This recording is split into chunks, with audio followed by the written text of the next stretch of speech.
ሩታዬ የኔ ቆንጆ አንቺ ሊያሳስብሽ የሚችለው ነገር ምን እንደሆነ ታውቂያለሽ? ምግብ ወይም ደግሞ ጥጦ ምግብ ነገር ይዞ አለመሄዱ ነው እንጂ አንድ አባት መቼም ልጁን ምንም ሊያደርገውና ምንም ሊያደርገው አይችልም። ለምን አባቱ ነው። ምን ሊያደርገው ይችላል? በዚህን ያህል መደናገጥ፣ በዚህን ያህል ራሽ ማጨናነቅ የለብሽም። ሰላም ሰላም ተወዳጆች እንዴት ናችሁ? ያለው እግዚአብሔር ይመስገን። በያላችሁበት ሰላም ጤና ፍቅርን አምስቼ እመኝላችኋለሁ።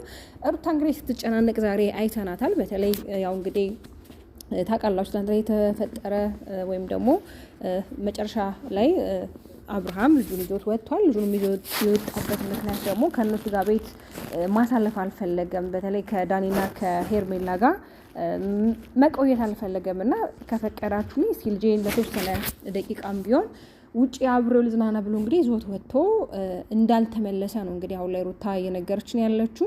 በተለይ ደግሞ በጣም ረጅም ሰዓት ሆኖ ነው ስልክ አያነሳም ነውና እሷ ላይ የተጠራጠረችው ነገር ምንድን ነው? ይቅርታውን ሰላሙን የፈለጉት ለዚህ ነው ወይ ነው? በነገራችን ላይ ከዚህ በፊትም የማትወጭበት ማጥ ውስጥ እየገባች ነው ሲላት ነበረ።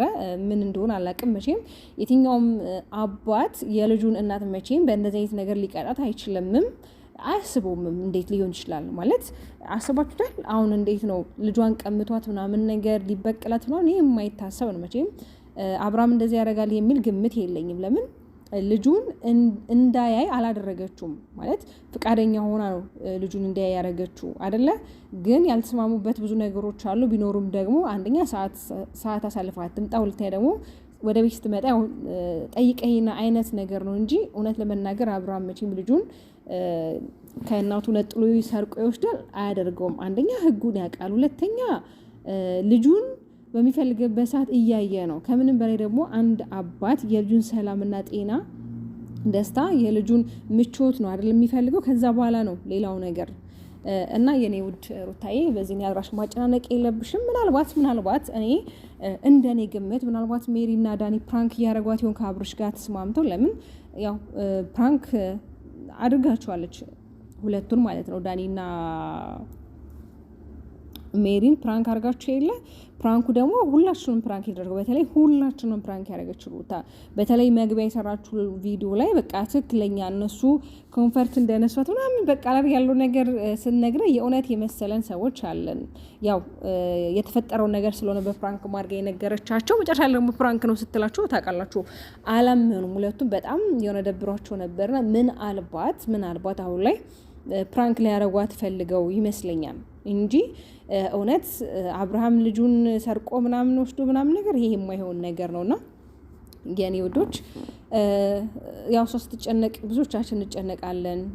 ስለምንወዳት ስለምናከብራት በቃ ስትጨነቅ ማየት ስለማንፈልግ ታውቃላችሁ አይደለ? በቀደም ራሱ እሷ ፕራንክ ስታረጋችሁ መጨረሻ ላይ አላምንም ሲሉ በጣም ነበረ ብዙዎቻችሁ የተደናገጣችሁት። ለምን ታውቃላችሁ ዳኒም በራሱ ነገር ፕራንክ ይሰራል። ያው እንትን አይልም እንጂ አሁን ያው ብዙም አይደለም እንጂ ፕራንክ ይሰራል ዳኒ። ግን የበቀደሙ ፕራንክ በጣም ኃይለኛ ፕራንክ ነበር። በተለይ ደግሞ ሩታ እኮ ትችላለች አይገልጸውም፣ ትችላለች ፕራንክ መስራት አይገልጸው። ለማንኛውም የኔ ወዶች ማለት ነውና በጣም ከባድ ነው ስሜቱ ማለት ከልጃችሁ ጋር የተወሰነ ሰዓት መለየት በጣም ከባድ ነው። በተለይ ሕፃን ልጅ ነው፣ ጨቅላ ሕፃን ልጅ ነው፣ ይከብዳል። ስሜቱ ከባድ ነው። ግን ደግሞ መጥፎ ነገር ባናስብ መልካም ነው። ያው ምግብ ነው። ምግብ ደግሞ ያው ፋርማሲ የሚሄዱ ቢሆን እንግዲህ የሆነ ወተት ይገዛለታል እንጂ መቼም ይሄን ያለ ረጅም ሰዓት መቼም አብሮ ሲቆይ ማልቀሱ አይቀርም፣ ማንቀላፋቱ አይቀርም።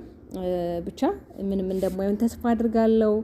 መጨረሻ ላይ እንግዲህ ለፖሊስና መልክት ምናምን ብለው ነው የወጡት። ያ ነገር ደግሞ ትክክል አለማግባብ አይደለም እንዴ ለፖሊስ የሚያመለክቱት? አባቱን ይዞት ሄደው ሜሪና ዳኒ እና ሲቀጥል ደግሞ ዳኒ በተለይ ምን እያለ ነበረ? እኔ ብቻዬን ልውጣ እያለ ነበር። ፈልገው ካጡት በኋላ እኔ ብቻዬን ልውጣ ምናምን ሲል ሜሪ እንግዲህ አልተዋጠላትም። ያልተዋጠላት አንተም እዚህ ሴራ ውስጥ ልትኖር ትችላለህ፣ የሆነ የተዘጋጀ የተቀመመ ነገር አለን ያልገባኝ ነው እያልሽ ነበርና መቼም አብርሃምና ዳኒ ወዳጅ ይሆናሉ ብዬ ተስፋ አላደርግም። ለምን ካላችሁ አሁን ላይ ሁኔታዎች ባሻገር አብረው እንደዚህ የሆነ ኮሚኒኬት ያደርጋሉ። በጣም ከባድ ነው። በእርግጥ ያው ሰላም ይባባላሉ፣ ኖርማል ነው። ከካሜራ ጀርባ እኛ የምናውቀው ነገር የለም። በእርግጥ ካሜራ ላይ የምናየውን ነገር ነውና ስለዚህ አብርሃምና ዳኒ አንድ ላይ ሆኖ እንደዚህ ፕራንክ ያደርጓታል ሩታን አይመስለኝም። እንግዲህ ሩቲ እኔ ስፍስፍ እኮ ነው የምትለው በጌታ እኔ አልሰማ ብዬ ነው አለች እኮ እኔ ፈረንጁ ልጅሽ ሊቀሙሽ ነው ሲል የነበረው ነገር እውነቱን ነው የሰሞን ሰምቶ ነው። እህቱም ወንድሙ ሰላም ፍጠሩ የሚሉ ለካ ለዚህ ነው ብላለች። ነው አንዳንዴ ስሜታዊ ትሆናላችሁ፣ ትናድዳላችሁ። የሆነ ነገር ሲፈጠር ትላንት ላይ የተፈጠረው ነገር ለካ እንደዚህ ነበር ምናምን ብላችሁ የዛሬ የተፈጠረው ነገር እንድታስታውሱት ያደርጋችኋልና ሩታ የኔ ቆንጆ ልጅሽ ምንም አይሆንም፣ በሰላም ወደ ቤት እንደሚመለስ ተስፋ እናደርጋለን ከአባቱ ጋር ሎሌ ማለት ነው። እና ደግሞ ዛሬ አብርሽና ጽጉ በአዲስ ነገር መጥተዋል። እውነት ለመናገር እንደዚህ ልብን የሚያሞቁ በቃ ደስ የሚሉ ስራዎችን በተለይ እንደዚህ ጥያቄ ያጡትን ወገኖቻችን በተለይ ከዚህ በፊት በጣም የሆነ ሌቭል ላይ ነበሩ፣ ዛሬ ላይ ግን ወርደው ከሰው በታች ሆኑ። እንደዚህ አይነት ሰዎች ስትደግፉ ስታበረታቱ እውነት በጣም ደስ የሚለው እውነት ተባረኩ ማለት ነው። በተለይ አብርሃም በነገራችን ላይ ሰው ሲሰራ ሰው ሲቀየር የሚወድ አይነት ልጅ ነው። እኔ ብዙ ጊዜ ተመልክቼዋለሁ ማይቼዋለሁ። በቃ ሰው ሲለወጥ ሲሰራ በጣም ነው የሚወደውና እንግዲህ ዛሬ አንድ ወንድማችንን የሚጣ አባት ሚጣ ታውቃታላችሁ አይደለ? ሚጣ ቲክቶከሯ ማለት ነው። በነገራችን በጣም ጎበዝ ልጅ ናት፣ ፌመስም ናት። ወደ 500,000 ምናምን ፎሎወር አላት እና የእሱ አባት ታዴ ነው አይደለ? ታዴ እሱን ይዘውት መጥተዋል። ከዚህ በፊት የራሱ ሙዚቃ የነበረው ሰው ያው እዚህ ምድር ላይ ስትኖር መቼም ከፍታም ዝቅታም ያለ ነው። ይሄ የህይወት መንገድ ነው። ገብቷቸዋል። ከፍም ያለ ዝቅ ይላል፣ ዝቅም ያለ ደግሞ ከፍ ይላል እና ወንድ ልጅ ደግሞ ሆኖ በዚህ ኑሮ ውድነት ሊስትሮ ተጠርጎ ቤት ኪራይ ተከፍሎ ልጅን ቤተሰብን አስተዳድራችሁ መኖር በጣም ከባድ ነው። እውነት በጣም ከባድ ነው። ሰው እኮ የተደላደለ ኑሮ ላይ ራሱ ሆኖ ማለት ነው በቃ ያማረው ምናምን ላይክ ብላለች ጽጌ ዛሬ። እኔ እንኳን በራሴ በዚህ አቅም በጣም ነው የማማረው፣ ግን እግዚአብሔር አምላክ እንደው ይቅር በለኝ አትይብኝ እያለች ነበር። እውነት አንዳንድ ጊዜ ራሳችንን የምናመሰግነው የሆነ ነገር ስናይ ነው። ለካ ይሄም አለ እንድንል ያደርገናል። አንዳንዴ የምናያቸው የሚገጥሙን ነገሮች እንዴ ለካ ሰው እንደዚህ የሚኖራል፣ ለካ ሰው ይሄን ማድረግ ይችላል ትላላችሁ። የዛን ጊዜ ራሳችሁን ታዳምጣላችሁ፣ ለራሳችሁ ትመለሳላችሁና እንግዲህ የእሱንም አካውንት የገባችሁ ሰብስክራይብ አድርጉት። አካውንት ቁጥር ማስቀምጠው መረዳት ለሚፈልጉ ማለት ነው። እንደዚህ እርስ በርስ መረዳዳት፣ እርስ በርስ እንደዚህ መደጋገፍ በጣም በጣም በጣም የሚያስደስትና ልብን ባሴት የሚሞላ ስራ ነው። እንግዲህ ጽጌም እግዚአብሔር ይስጥሽ።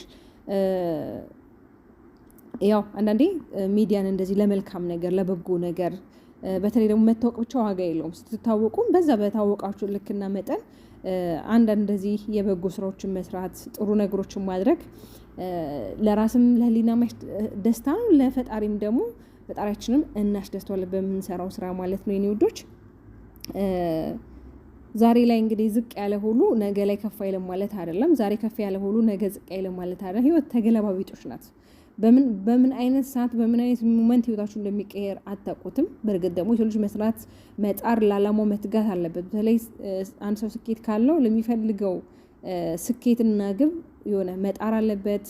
ነገሮችን አፕዴት ማድረግ አለበት። ከራሱ ጋር መሟገት አለበት። ብቻ በአጠቃላይ ከራስ ጋር የሆነ መታገል ግድ ነውና የኔ ውድ ተወዳጅ ቤተሰቦች ሰብስክራይብ በማድረግ እንዲሁም ሼር ላይክ በማድረግ ቤተሰቡን ወዳችኋለሁ። ባባይ